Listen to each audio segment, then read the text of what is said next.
This is Chris Ockley here with Coach Dan Ridgeway at Jefferson City High School. And first, if we just talk about your background, where you're from, how you got into sports and track and field. Well, I'm a native of Putnam County, Missouri.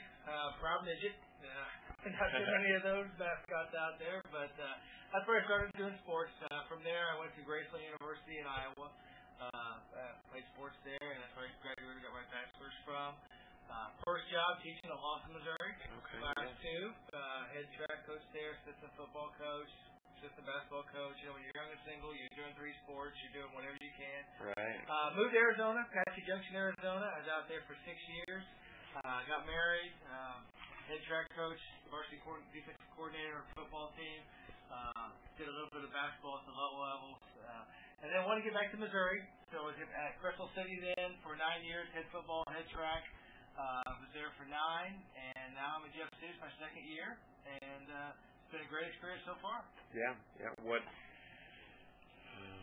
I would have to assume that you're excited to get the job here at Jeff City, but I assume that there's a lot of great positives to go with being a part of the Jeff City program and the exciting things. But I'm sure also it's got to be a little scary following somebody like Dennis Licklider and just sure. Some of the expectations here are pretty high with the, They are, and you know what? That's a good thing. Right. I tell you what, Dennis has been just a blessing to me.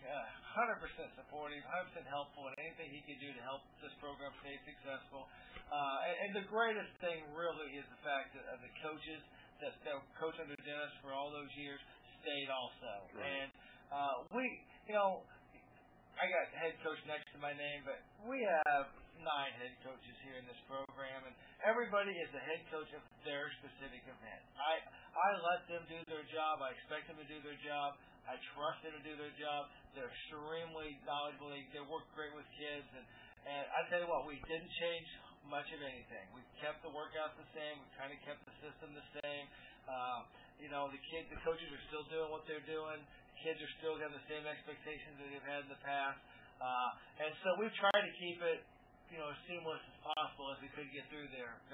We got 165 roughly kids on the team this year, boys and girls, and out of those 165, I think about 130 are freshmen and sophomores. Goodness, yeah. So our upperclassmen are a little bit down. So for those groups, our biggest group has only known myself and the other coaches here. The juniors and seniors were Dennis and that group there. But I tell you, it has just been phenomenal as much as Dennis and Roberta have helped. And Coach Marshall last year, doing 1 year before he retired last year, has been a big help. Coach Phillips, Coach Overmiller, Coach Glavin's new this year, Coach Ferguson, Coach Geswinder. I'm sure Coach Hoffmeyer. Everybody's just Coach Overmiller. They've just done a fantastic job, and they're the heart and soul of this program. The assistant coaches who've been here, who know the traditions, who know the way things work, they're the heart and soul, and the magic is the kids. I just try to get them on the bus and make sure they're where they're supposed to be. Right. I'm amazed at the job that Coach Licklider and his staff did, and he built this just amazing machine where kids start in the program and come through the middle schools, and just the coaching staff that he's built and been able to, over the years, convince administration to add, be able to afford another assistant coach, and then it's amazing because Dennis and I were actually talking about this. I think a couple of weeks ago, talking about how lucky, how blessed that our administration really supported the track program the way they have, our beautiful facility and our equipment and everything that we need to run a successful program, and the number of coaches. 2 middle schools, 5 junior high track coaches at each school, 9 of us here at the high school. We have 19 track coaches from 7th grade on up. Right. And they're all very knowledgeable and all do a fantastic job. And I don't know if we should have mentioned that, though. I'm sure coaches around the state will be a little jealous and are trying to, go to their administration. Well, they should, I tell you what, a lot of times administrators look at track and think, 1 or 2 guys can coach 50 or 60 guys. Right. You wouldn't ask 1 or 2 guys to coach 50 or 60 football players. You wouldn't ask 1 or 2 guys to coach 50 or 60 basketball players or soccer or, whatever sport it is. With track, you've got such a safety issue with all these different events and all the things flying through the air, people flying through the air. you got to have the coaches who are out there for that. So many times I'll see a junior high squad have great numbers of 50 or 60 people and only 2 coaches. Right. And so they do a fantastic job, and I was in that situation at different schools I've been at. It's a lot easier, it's a lot better for the kids when you've got that individual attention. Right. It shows on the track. Now, we weren't successful last year at the state level like we wanted to be, and we've got to get that back going again. But we've got a nice young group of kids who understand what it's all about. It's just a matter of getting them older, more mature, and keep progressing. Right. Yeah, what are your thoughts on, unfortunately this new beautiful facility here, the Licklider track, wasn't around when I was here competing, and we did just fine, but it's what's it like coming, and having this. I haven't been as many facilities as you have, but I would think it's got to be in the top couple in the state. I would think. It's the top couple in the Midwest as far as high school facilities, and we're as good as any college facilities. I mean, you look around the state, and we're top notch all just throughout everywhere, throughout the whole Midwest, and I'm spoiled. Yeah. I mean, that's the best way to put it. I mean, I can walk out my door, and bam, there's that facility. Yeah. I mean, the locker room's right here. Coach's office we're sitting in right here.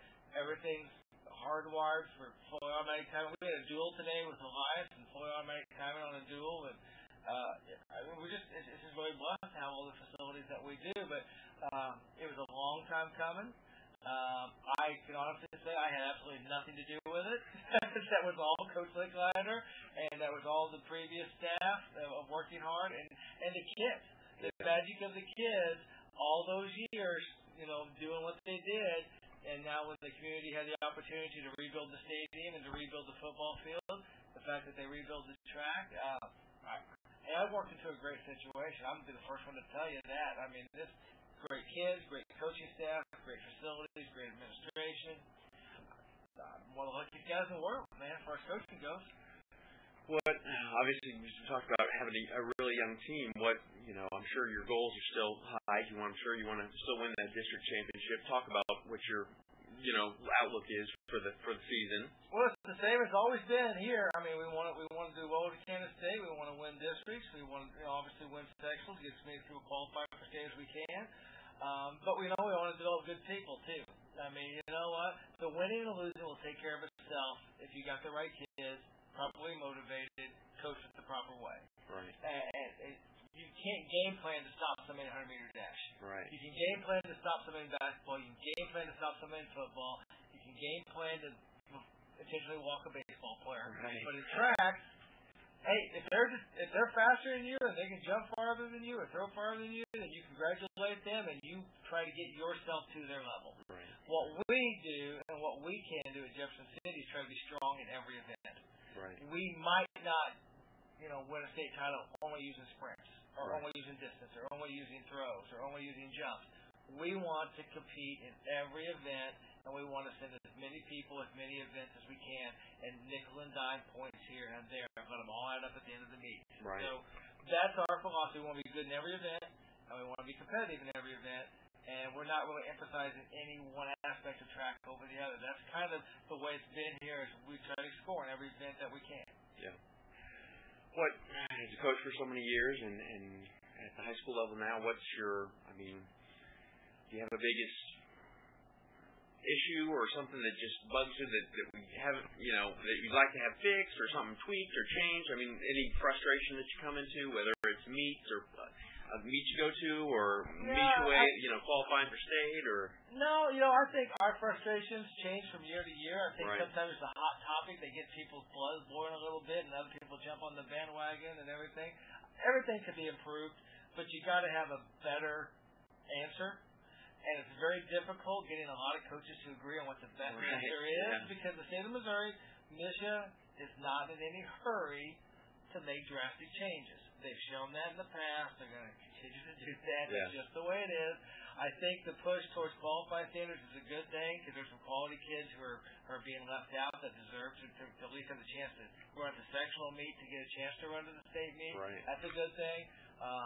Other than that, I mean, at the lower level, I think the best thing that ever happened was adding sectional meets because kid might be third best in the state. He didn't even get to run. Right. Because he went straight to state. 2 hours ahead of so that was a great thing. That talked about for a long time, and it finally happened.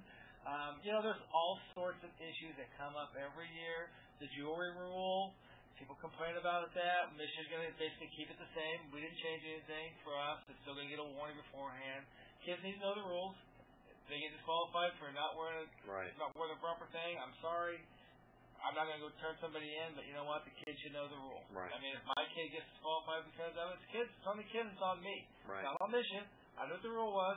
I really don't have a whole lot of pet peeves. I tell you what, the one thing that I'm going to continue to work for and push is that coaches just work together. Yeah.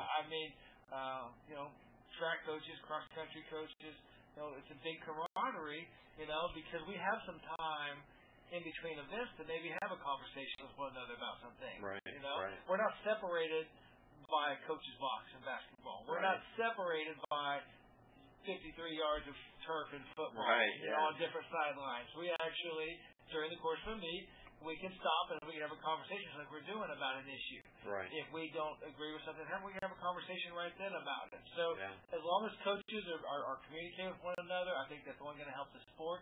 I think the state of Missouri has done a very good job of coaches helping other coaches.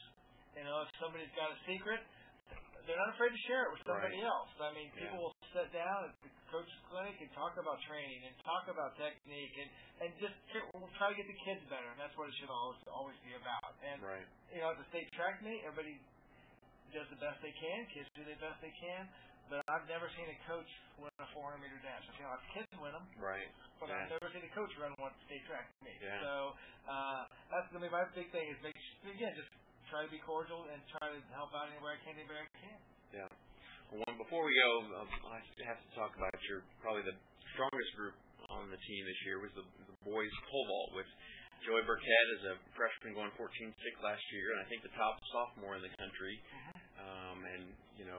Coach Licklider just did a phenomenal job with the vaulters here for years, and now Coach Geschwinder doing it in his second year. Just phenomenal job. You guys with that just mentioned earlier the qualifying standard for districts is 13-10, and you guys got getting quite a few guys to that district meet. We do.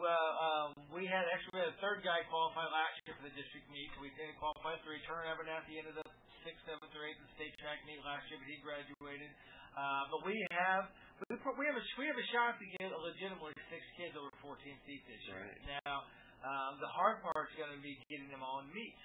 Yeah. Because it's got to be a meet with 4 or more schools, and most meets we go to are limited to 2 or 3 vaulters at most, and so we kind of got to spread those out and try to get where they can, because some of these kids are only going to get 1 or 2 shots to get that 14 foot. Right. That's going to be the difficult part of it, but that is definitely our most competitive group. We've got Joey who went 14 today. We got Del Thomas, another sophomore, 12.6 already. Dalton Reuter, a senior, went 13.6. Lucas Hart's gone 14 last year. He's at 13.6 today. Jared Caron's gone 13.6. He's a senior. Matt LaPointe's got 13, I think. Matt Ryder's gone 12.6. I mean, so, obviously they got to improve. Right. But we've got a shot to those kids. That's definitely the hardest part of that group is going to be able to compete in meets. Right. I mean, that just getting a chance to actually compete to get that far, because we have a lot of kids who be varsity vaulters in a lot of schools who, for us, don't get to compete. Yeah.